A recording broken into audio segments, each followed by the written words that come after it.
मित्रों, जय माता दी।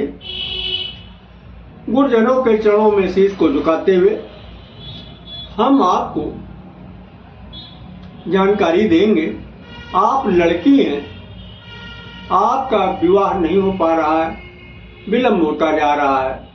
आपकी उम्र 25 साल, 26 साल, 27 यानी 30 साल से भी एबव हो गया।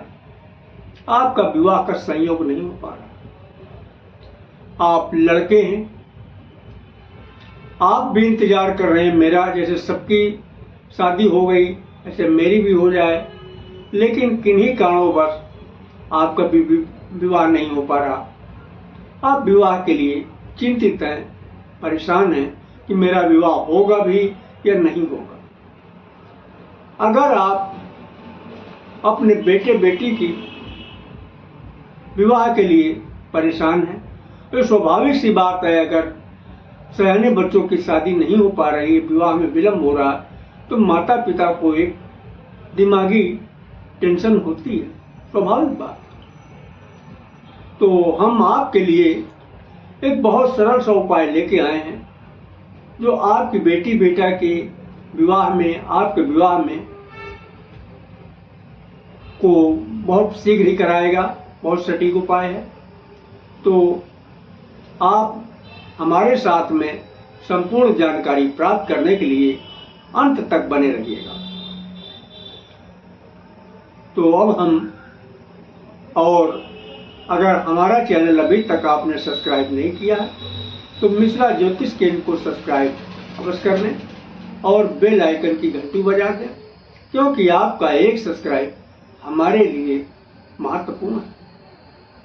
अब हम आपको मेन मुद्दे पे लेके चलते हैं। देखिए, आप लड़की हैं, आपका विवाह नहीं हो पा रहा, आप परेशान हैं, आपकी सहेलियों की शादी हो चुकी, आप उनकी उम्र कम है और आप उनसे बड़ी हैं, आपकी शादी नहीं हो पाई। एक आत्मग्लानि होती है, एक निराशा की भावना पैदा होती है। आप लड़के हैं, आपके सभी फ्रेंडों की शादी हो चुकी, होती जा रही, लेकिन आपकी नहीं हो पा रही।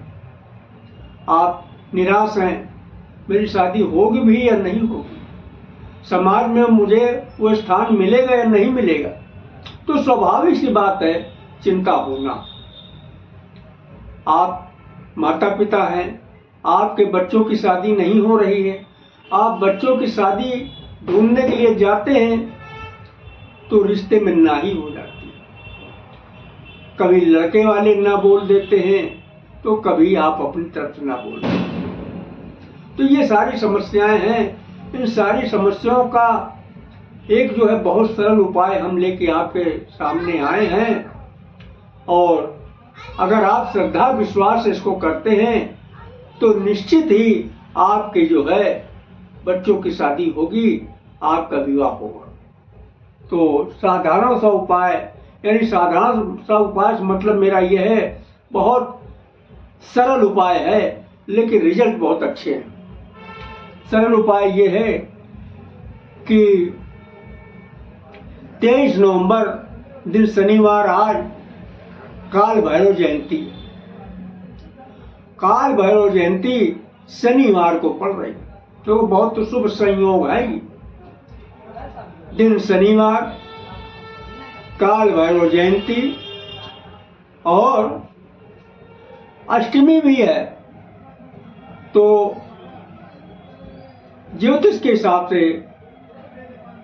शनि के दिन, शनिवार के दिन 8 का अंक शुभ माना जाता है। अब आपको करना क्या है, आप जो है नहा धो लीजिएगा। नहाने धोने के बाद आप अपने घर के मंदिर में एक दीप प्रज्वलित करिएगा, दीपक जलाइएगा, और आप अपने इष्ट देव की जिनकी पूजा वगैरह करते हैं, पूजा वगैरह करिएगा। इसके बाद में आप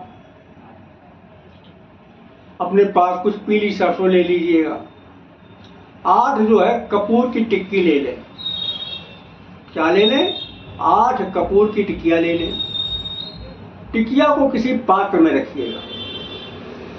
रखने के बाद में उस जो है कपूर को जला दीजिएगा।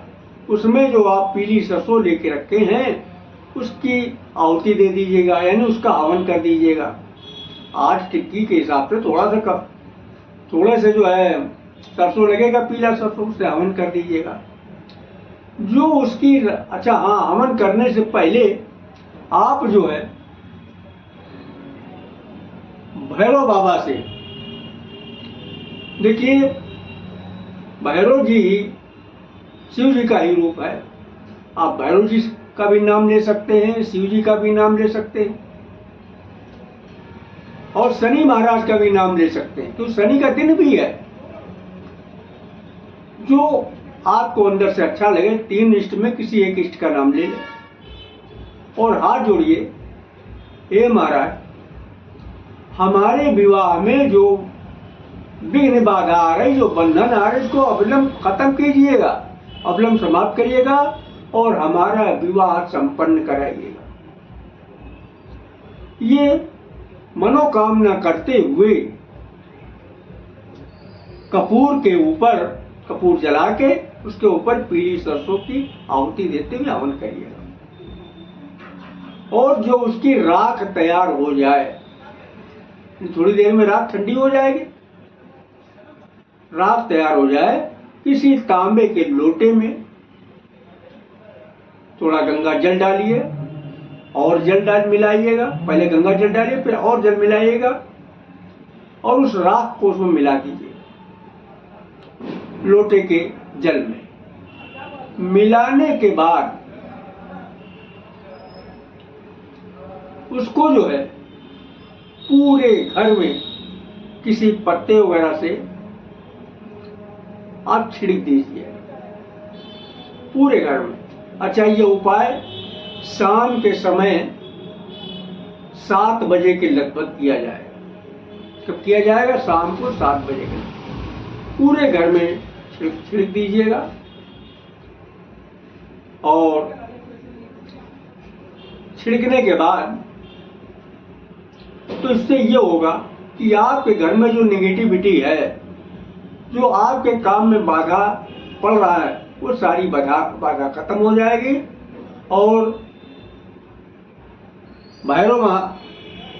काल भैरवनाथ आपके सारी बाधा को काट के विवाह का योग बना देंगे।